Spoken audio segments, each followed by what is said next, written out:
খুনের আরজি করে rape and murder কেসে পরোক্ষভাবে অনেকেই জড়িত।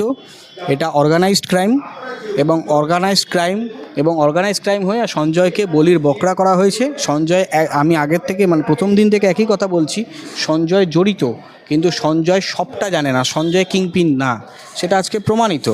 আমাদের মনে হচ্ছে কিংপিন এর সাথে আরও অনেক জড়িত আছে এবং কিংপিনের যে মাস্টার, যে আর কি ইন্ডিয়ার বাইরে আছে, তাদের আনার প্রসিডিওর চলছে এবং একজনের নাগাল আমি বিগত দিনেও বলেছি খুব শিগগিরই পাওয়া যাবে এবং প্রায় এই মাসের মধ্যে বা এই মাসের শেষের দিকে একজনের নাগাল হয়তো আমরা পেয়ে যাব, যে ভারতের খুব কাছে আছে।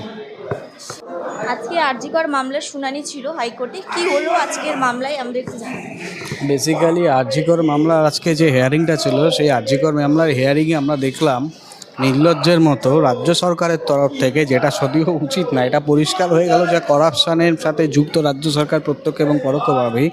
সন্দীপ ঘোষের জন্য জামিনের আর্জি করা হয়েছিল, যেটা কিনা আমরা অপোজ করাতে সেটা খারিজ হয় এবং তদন্তের স্বার্থে আরও কিছু লোক যারা এখনও আর্জি করে ডাক্তারের সিনিয়র পদে কর্মরত, শরীফ হাসান তপাদার বলে একজন আছেন, ওনারা কর্মরত থাকা অবস্থায় আমরা চেয়েছিলাম জেরা করতে। তো সেই জায়গায় দাঁড়িয়ে রাজ্যের আইনের রাজ্যের অ্যাডভোকেটদের কিছু বাধার মুখে আমাদের পড়তে হয়, যার ভিত্তিতে আমরা কোর্টে রিপোর্ট দিই এবং তার রিপোর্টের ভিত্তিতে জাস্টিস তীর্থঙ্কর ঘোষ পরিষ্কার বলেন যে আপনাদের কাছে যদি সাফিসিয়েন্ট এভিডেন্স থাকে তাহলে আপনারা মুভ করতে পারেন এবং আপনারা কাস্টাডিতে নিয়ে জেরা করতে পারেন, কোনো আর সেই বাধা রইল না।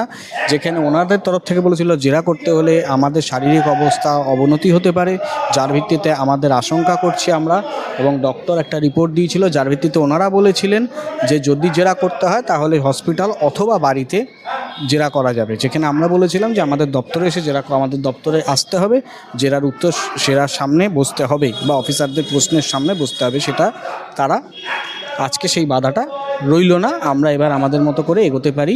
জাস্টিস তীর্থঙ্কর ঘোষ সেই ক্লিয়ারেন্স আমাদের দিয়ে দিয়েছেন। সন্দীপ ঘোষ আর সঞ্জয় রায় যে বেলের আর্জি করা হয়েছে রাজ্যের তরফে, তারা রাজ্য সরকার যে তাদের বেল চাইছে, তার মানে কি যে আরও তাদের যদি বেল না হয় তাহলে কি আরও অন্য নাম উঠে আসতে পারে তদন্তের জন্য, তার জন্যই বেলের এত অবশ্যই সন্দীপ ঘোষের জন্য বেলের তাড়াহুড়োর মানেটাই তো এটা। কারণ সন্দীপ ঘোষের জন্য তো বেলের তাড়াহুড়ো, কারণ আমরা তো পরিষ্কার বলছি সন্দীপ ঘোষ অন্য একটা যে করাপশান, সেই করাপশানের সাথে তো পরিষ্কারভাবে জড়িত। তাহলে সেই পরিষ্কারভাবে জড়িত সেই অভিযোগটা বা সেই সন্দেহটা আজকের তারিখে সেটা স্পষ্ট হয়ে গেল।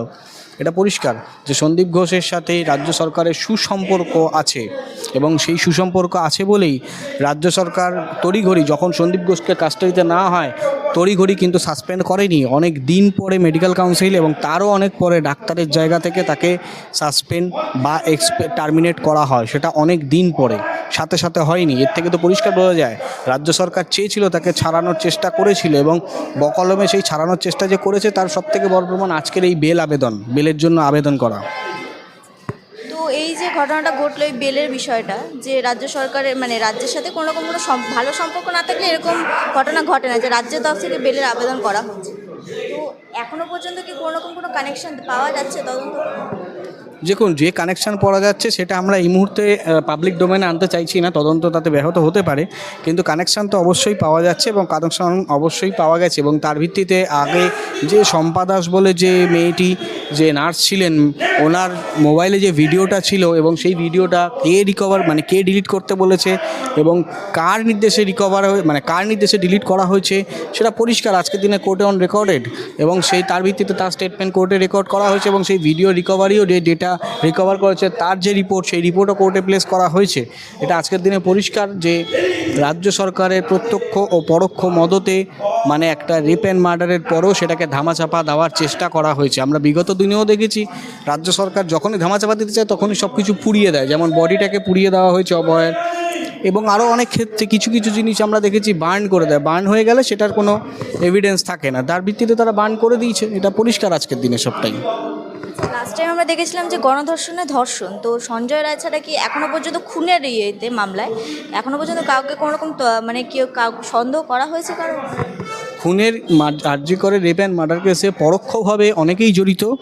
এটা অর্গানাইজড ক্রাইম এবং অর্গানাইজ ক্রাইম হয়ে আর সঞ্জয়কে বলির বকরা করা হয়েছে। সঞ্জয় আমি আগের থেকে মানে প্রথম দিন থেকে একই কথা বলছি, সঞ্জয় জড়িত, কিন্তু সঞ্জয় সবটা জানে না, সঞ্জয় কিংপিন না, সেটা আজকে প্রমাণিত। আমাদের মনে হচ্ছে কিংপিন এর সাথে আরও অনেক জড়িত আছে এবং কিংপিনের যে মাস্টার যে আর কি ইন্ডিয়ার বাইরে আছে তাদের আনার প্রসিডিওর চলছে এবং একজনের নাগাল আমি বিগত দিনেও বলেছি খুব শিগগিরই পাওয়া যাবে এবং প্রায় এই মাসের মধ্যে বা এই মাসের শেষের দিকে একজনের নাগাল হয়তো আমরা পেয়ে যাব যে ভারতের খুব কাছে আছে। সে যদি ভারতবর্ষে আসে তাহলে কি আরও নতুন নতুন নাম যেগুলো ওই খুনের সাথে জড়িত তাদের নাম উঠে আসা? সে তো ভারতবর্ষে আসবে না, তাকে ভারতবর্ষে প্রথম কথা আনা হবে। এবার সে ভারতের সব থেকে কাছে জড়িত, ভারতের সব থেকে কাছে আছে, আরও যারা আছে তারা দূরে আছে, বাট সে সব থেকে কাছে আছে এবং সে একজন ধরা পড়বে যখন তার আরও নাম উঠে আসবে এবং আসল সত্যি ঘটনাটা সেই রাতে কী হয়েছিল, অ্যাকচুয়াল ঘটনাটা কী, যে আর মানে ক্রাইম অফ অকারেন্স বা প্লেস অফ অকারেন্সটা কী সেটা পরিষ্কার সেই ভালো বলতে পারবে।